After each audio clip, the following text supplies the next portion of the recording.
Hello, dear brothers and sisters, and welcome home. This morning I wanted to thank you from the bottom of my heart. Thank you to those of you who took the time and energy to travel to the land of upright men, to return to your roots, as we say in English, back to your roots. Thank you for coming.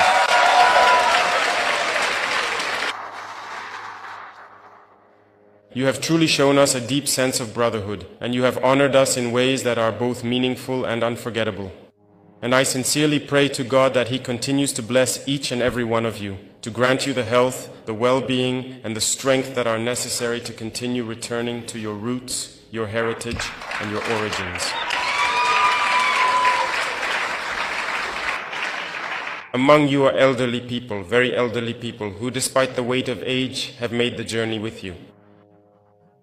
I thank you infinitely from the bottom of my heart, and may God continue to comfort you.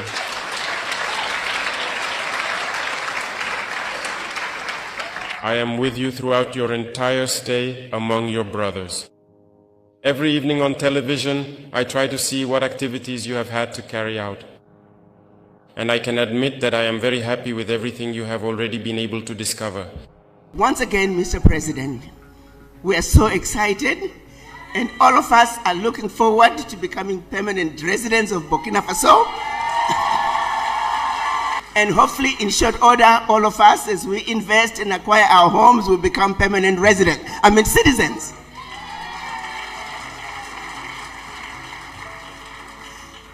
Thank you again, Mr. President, for the opportunity to address you.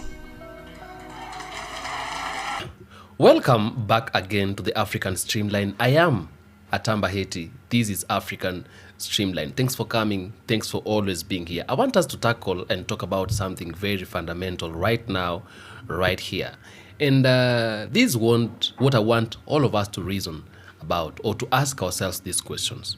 Why do you think the new African revolution, or why do you think the West really fears the black united voice, the united black voice? Why do you think the West really fears a united black voice? Because what we've been seeing right now all around, let's talk about what we are seeing the African youths doing today in our different countries here in Africa and even abroad. We've seen people trying to, like right now, you see the African Americans and the black Americans trying to take sides with the people of Africa, especially those who are condemning bad governance, those who are condemning bad leaders, those who are condemning, corruption, those who are condemning African exploitation, those who are condemning,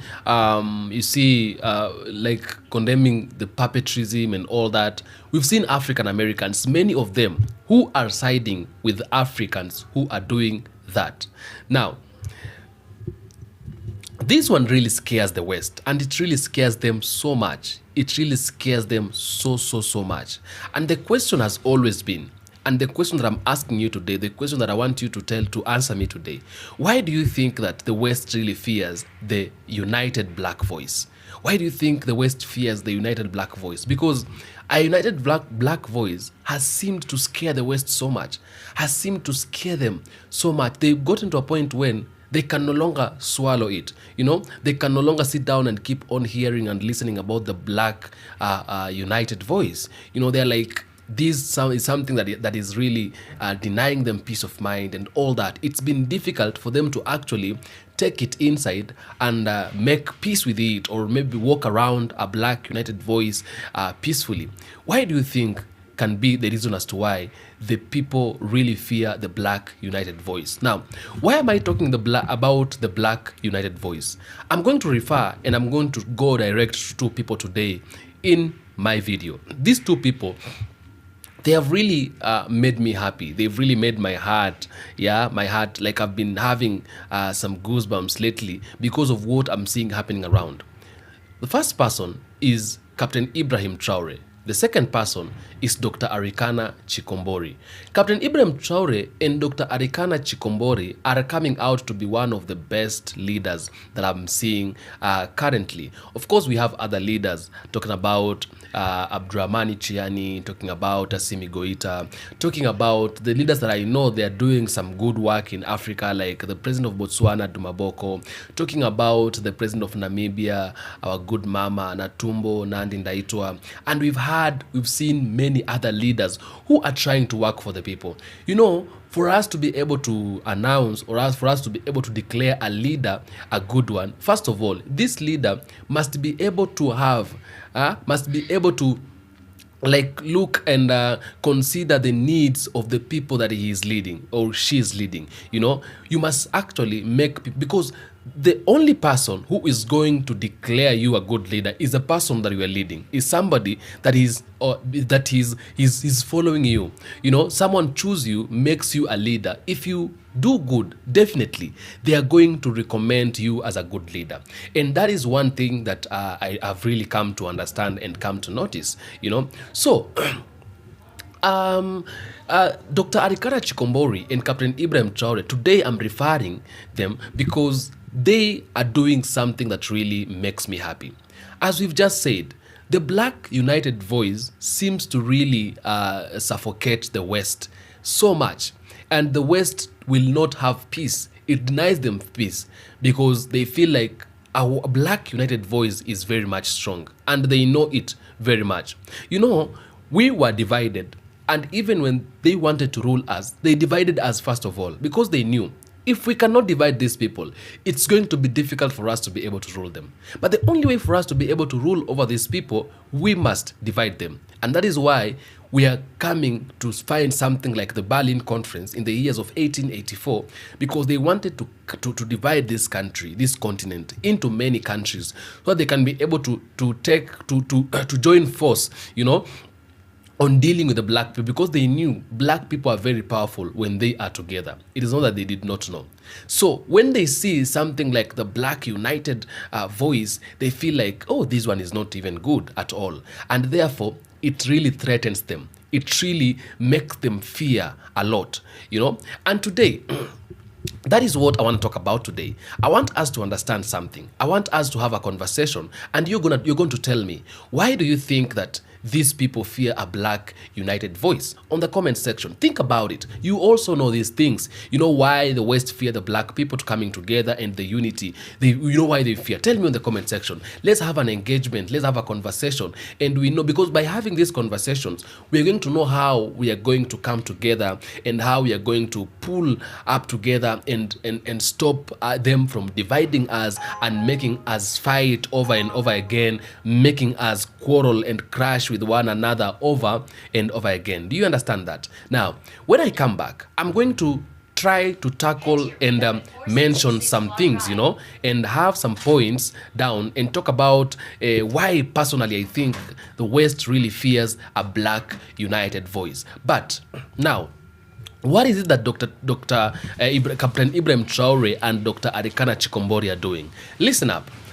African Americans who were taken from Africa a long time ago to a land they don't know, you know, to a land they didn't know about. They've been living there for a very long time. These, remember, they are our brothers and our sisters. For a very long time, the West has never wanted the Black people to come back to Africa and connect with their roots and come back to their roots, you know, and find where they were uprooted from for a very long time. And the West has made it easy for the African Americans and the Black people all over the world to come back to Africa, because the moment they feel like this thing is going to happen, it really makes them fear. It gives them some kind of, it terrifies them to some point, you know. And therefore, they would try to do all the things possible to make sure nobody comes back to Africa, to make sure nobody reconnects with their roots, to make sure nobody actually attains their roots once again. You know, I've come across in the comment section many a times the African Americans and the Black people telling me, we would like to come back to Africa, we would like to be part of you people. But now the problem is that it has been difficult for us to be able to access Africa. Like, we cannot even access Africa. Our lives in America are not very good. We are trying as much as possible to make sure we are actually, surviving in America, but it's been difficult. We don't have money, we don't have finances that can take us back to Africa, can bring us back to Africa. So the West has made it difficult for the African Americans to actually come back home. What the West is doing, it is to keep on destroying Africa and making the African Americans understand that when we go back to Africa, we are going to find problems in Africa. So the moment they see the African Americans want to come back to Africa, they keep on destroying Africa once again and again and again and again. That's why you keep on seeing chaos in Africa. It is not that Africa is made up of chaos. If it's about violence, we know who came up with violence. We know who are the people that brings violence. Yeah, when we talk about the things to do with let's talk about war and people fighting and uncivilization and all that. We know who were the pioneers, and therefore Africa has been taught to be like that. Africa has been taught violence. Africa has been taught war, because in Africa we never used to have guns. These guns were not there, but these guns were brought to Africa so that you can be able to learn war and all that. That is why you'd see chaos in Africa. You'd see them trying to work with an African leaders. Yeah, they're working with our leaders. They're bringing our leaders to their table, trying to work with them so they can be able to destroy their legacy, destroying them and making them turn away from their people, making them betray their people. Are you getting my point? And it is the struggle of the West to make sure that they really disconnect this reunion that might come. They disconnect the unity that might seem to come because they fear a black united voice. They don't want black people to unite. They don't want black people to come together. They don't want black people to connect. You see, that is what they're trying to really they're trying to stop so much. Are you getting my point? Now, because they're doing that, it is making them continue to destroy Africa more and more. But Captain Traoré comes and thinks about it and asks himself questions. Can we continue and shall we continue living this kind of a life? So Traoré comes, and the first thing Captain Traoré does is to make sure that he brings peace in Burkina Faso and makes Burkina Faso a better place for everybody to live, so that to wrap the propaganda of in Africa, there is not peace. In Africa, there is poverty. In Africa, there is troubles. So what does Traoré does? Traoré, first of all, he starts by building and making Burkina Faso a better place for everybody to live. And then he calls back the African Americans. He starts a revolution of saying, African Americans and black people all over the world, Africa is your home. And if you want to know Africa is your home and that Africa looks good, first of all, come back to Burkina Faso. Come and experience. Even if it's just to visit, come and visit. When you go back, you'll have to rethink. You'll have reset your mind about how you thought about Africa, about what you're told about Africa. You see? And so they come up with an idea with Dr. Arikana Chikombori, and they begin to bring back African Americans to Africa, trying to engage them in matters of Africa. We want you to help us do this. Come here, engage, put your hand in this, make it your home, feel at home, and all that. Yeah.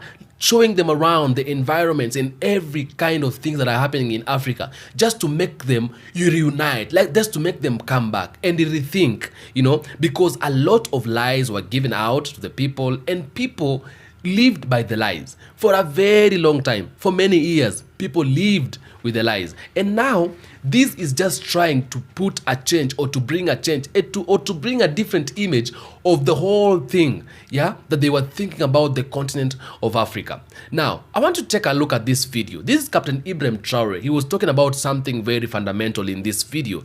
And he told the African Americans a lot of things, together with Dr. Arikana Chikombori, because this is what we want. This is what we've always fought for. This is now what we call the real unity. And this real unity, it is only being brought about or brought around by the leaders who know what unity can bring, or what unity can be able to do to the people of Africa and all that. Okay? Take a look at this video. I will come back and say more and tell you, break it down, and we talk about why the West really fears a united black voice. Now, if you're watching me for the first time, kindly consider subscribing. I will really do appreciate. If you're watching me for If you've been here and you're coming back to watch again, I appreciate you so much. That means you are a returning subscriber, and God bless you so much. Keep on coming. Let's grow together. Let's learn together. Teach me where I don't know, and I'll be ready to listen, you know, and it will be very, very, very, very, very interesting. Now,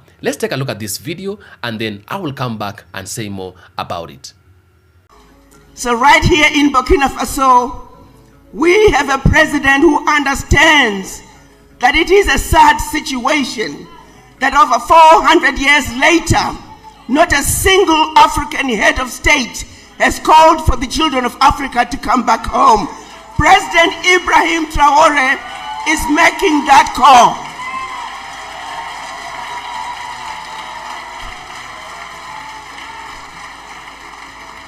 It is here in Burkina Faso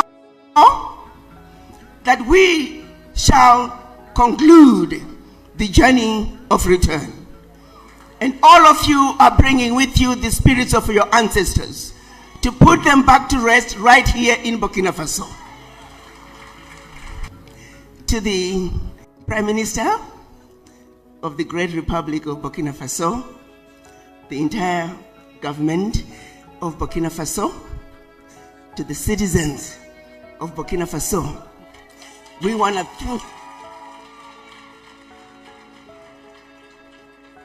thank you for welcoming us once more back home to Burkina Faso.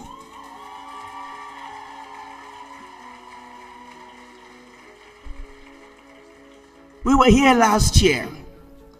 There were 130 of us.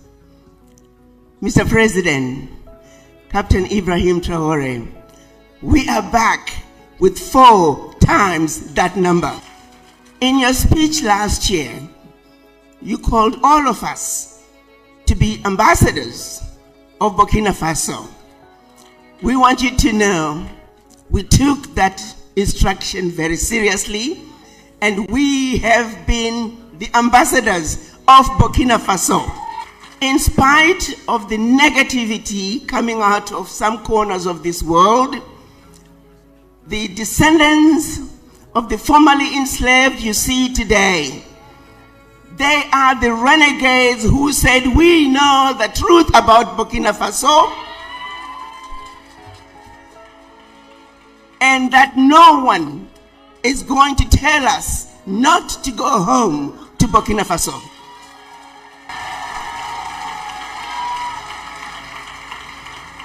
So it is my honor to introduce you to your children in the diaspora, particularly descendants of the formerly enslaved who are here to complete the journey of return on behalf of their ancestors.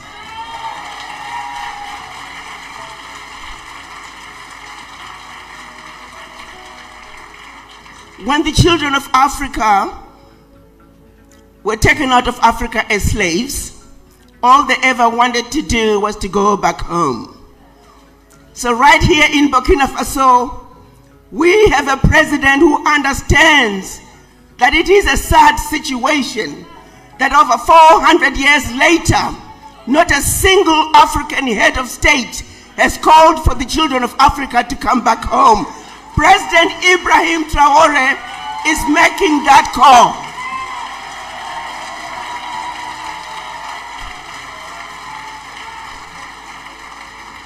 It is here in Burkina Faso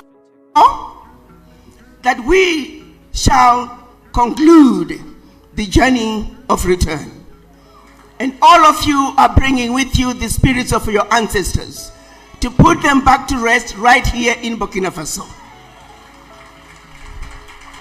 So, Mr. President, we're here to show our solidarity with the Sahel nations.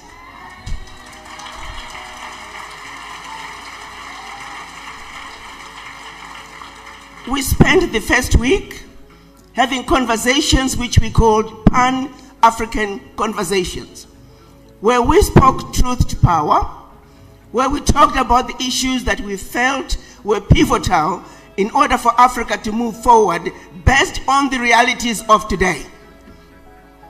And that resolution that we came up included issues such as discussions pertaining to establishment of a Pan-African television and a Pan-African radio station, which is going to be based right here in Burkina Faso.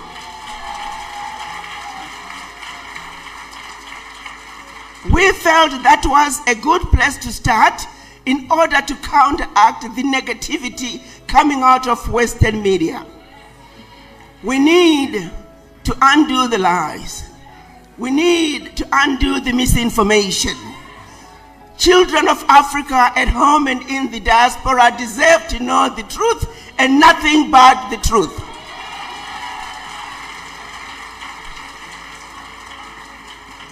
There are many other issues that are in the resolution which shall be presented to you through the Foreign Ministry.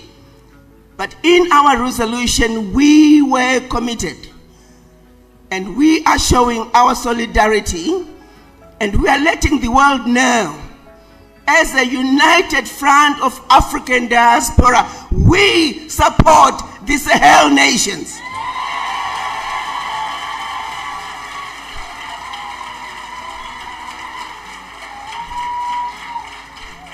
The fearless and transformational leadership coming out of Burkina Faso, Niger, and Mali must be supported by any means necessary.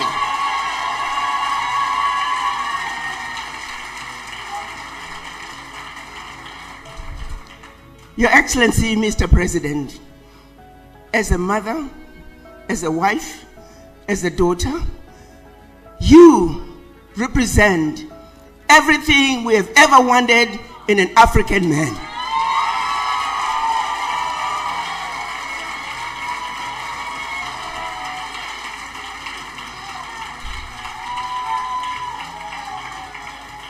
Burkina Faso has shown us the way. Burkina Faso has let us know that the bully can be defeated.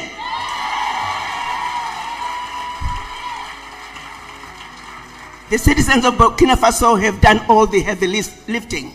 The least we can do is be there to support them. So in addition to supporting the revolution that's taking place in the Sahel, we're also here to invest in Burkina Faso.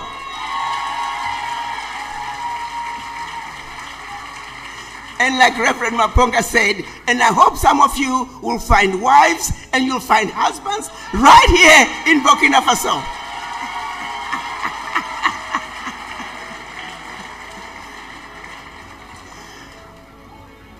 We all could not be here today if it were not for the amazing work being done under the leadership of His Excellency Ambassador General Kasum Coulibaly.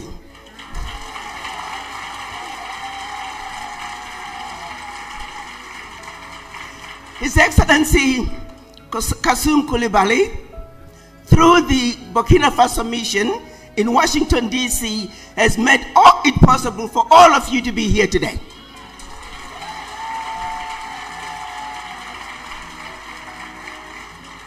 Mr. President, I want you to know that Burkina Faso is extremely well represented in Washington, D.C.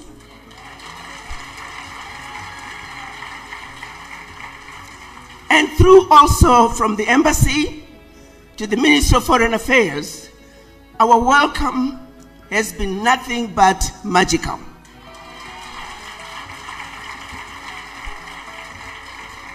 It is my humble opinion, Mr. President, that should you have a competition among the ministries in Burkina Faso, that the Ministry of Foreign Affairs should receive the award for the best, most achieving ministry in the government of Burkina Faso. On that note, I was given 5 minutes. I was telling the ambassador, I said, Ambassador, are you sure you want me to go with 5 minutes? I might take 45. I will be respectful of the time, and I do believe my VP is raising his finger to tell me my time is up. But once again, Mr. President, We are so excited, and all of us are looking forward to becoming permanent residents of Burkina Faso. And hopefully, in short order, all of us, as we invest and acquire our homes, will become permanent residents. Citizens.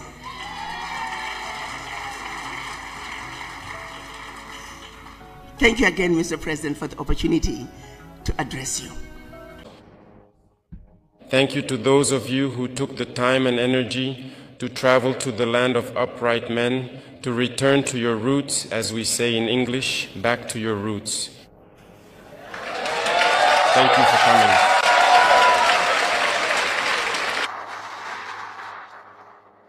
You have truly shown us a deep sense of brotherhood, and you have honored us in ways that are both meaningful and unforgettable.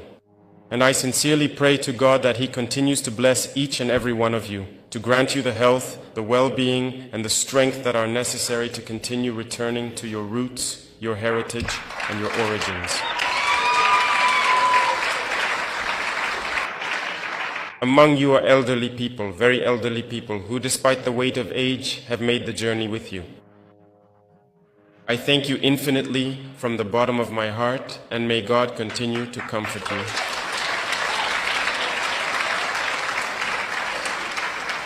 I am with you throughout your entire stay among your brothers. Every evening on television, I try to see what activities you have had to carry out. And I can admit that I am very happy with everything you have already been able to discover. But I pray to God that time is still on our side and that you can come back. And to be able to discover many more things throughout Burkina Faso. Indeed, many have been advised against coming to Burkina Faso. You are now our ambassadors. And I think you are in the best position to make others understand that Burkina Faso is far from what these Western media are trying to portray to the world. Burkina Faso is a safe place to live, Burkina Faso is resisting, Burkina Faso is standing tall, and Burkina Faso is alive. And thank you for proving that to the eyes of man.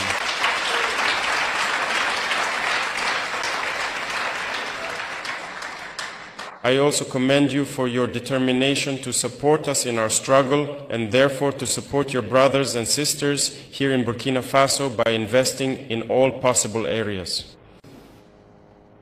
I discussed the permanent resident card with Premier Renk yesterday. Certainly, we had set conditions for acquiring the card, but also other financial conditions. But we have decided to lift the financial condition for you so that you can acquire it.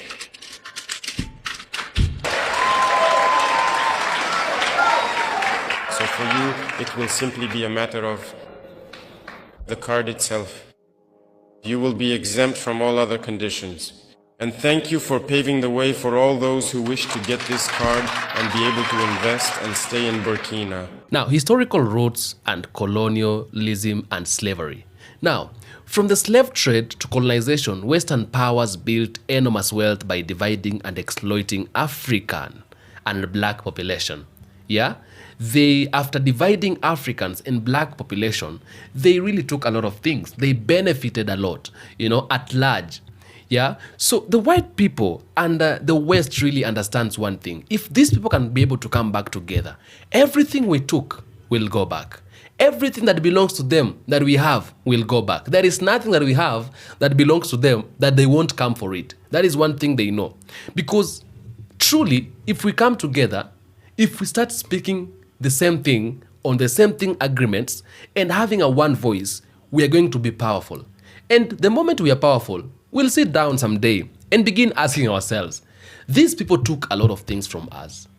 Shall we sit down and keep quiet and look at it as it goes? And because of that, they really fear a black united voice, because they know a united black voice is very, very, very powerful. You see? A united black voice is able to challenge the very foundation of those systems. The systems that were put in place to make sure that it is manipulating us, it is stealing from us. It exposes the injustice. A black united voice will demand reparation. A black united voice will threaten narratives that have long justified white dominance. And by so doing, By so doing, it means black people will be strong once again. When black people unite across Africa, the diaspora, and the America, it means shared memory of oppression. It means shared determination to reclaim power. It means shared economic and political strength could no longer be manipulated or controlled because they are now powerful. So this one really shakes the West, and definitely it must shake the Western people because they know if this one happens, they are doomed. The global black population represents trillions in potential economic influence, trillions in potential economic influence. And because of this, that one is in natural resources and innovation, labor and culture, okay? And a united black front could actually control Africa's vast natural wealth more effectively. You see, it can build trade systems independent and Western intermediaries. It could redirect speeding power within black communities worldwide. Are you getting my point?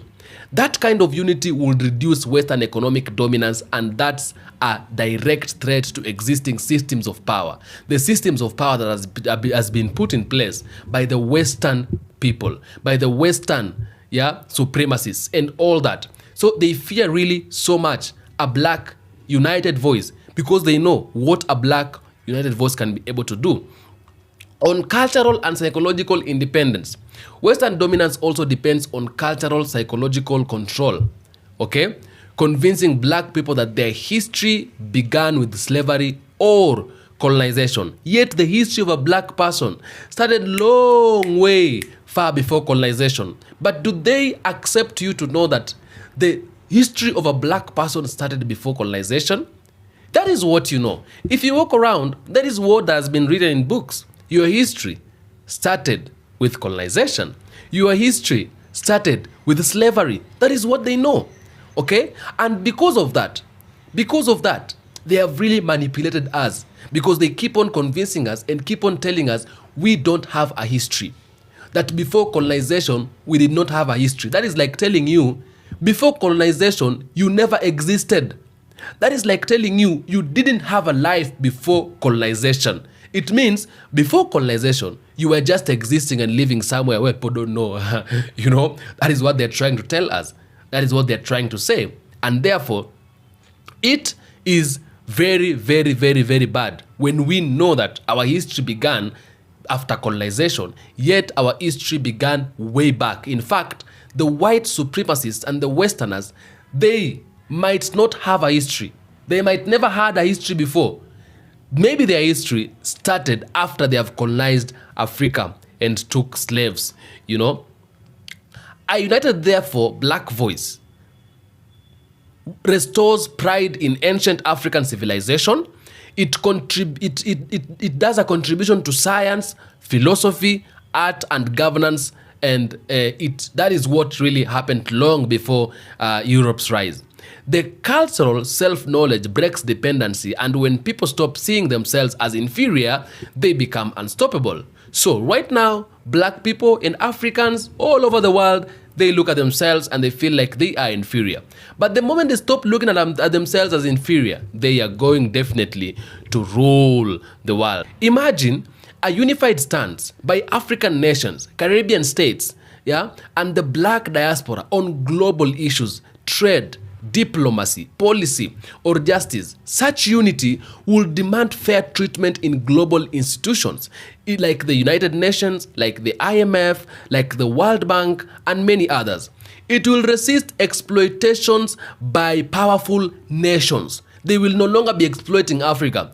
They will no longer be coming to Africa and start ditching and digging minerals without the consent of a black person or making decisions by themselves. It will no longer happen. It will give the global South a strong moral leadership voice. You see, a strong moral leadership voice. The unity will disrupt centuries of Western geopolitical dominance. Okay? Number 5, the power of the truth and accountability. A united black voice calls out hypocrisy. How Western nations preach democracy yet supported apartheid. You see, colonialism and also dictatorship in Africa.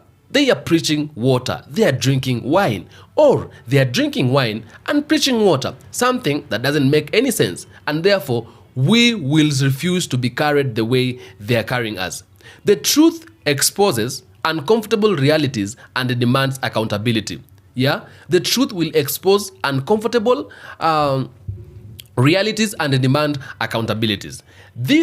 That's why unity among black thinkers, among black activists, among nations often faces disinformation, economic sabotage, or media distortion to prevent it from gaining momentum. Are you getting me up to there? In short, the West fears a united black voice. It fears a united black voice because it represents, number one, freedom. Number two, control, economic independence, and historical correction. Control, economic independence, and historical correction. It's not just about the rest. It's about power shifting from those who have long held it to those reclaiming it. Now, a Westerner is not going to accept a black united voice because he fears black people will unite. When they unite, it is going to be a problem to his vicinity. It's going to be a problem to his compound. A problem will be directed to his compound or to her compound. So a Westerner fears a black united voice because they will no longer steal, they will no longer exploit, they will no longer kill, they will no longer cause chaos, they will no longer frustrate a black person, they will no longer insult and abuse a black person. It can only continue if blacks are divided. But when blacks are united, it cannot continue. They fear it so much. That is why they fear a united black voice.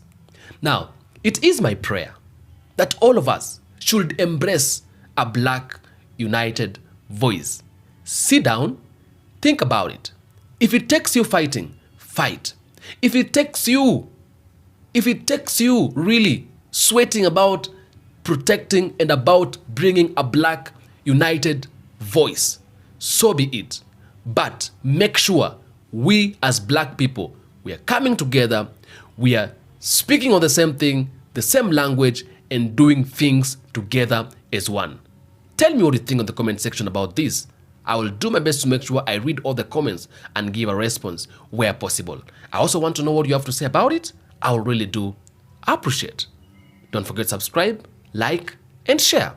This is the African Streamline, your number one place and a comfortable place for you to be all the times and all the moments. Until next episode, peace be with you, ladies and gentlemen.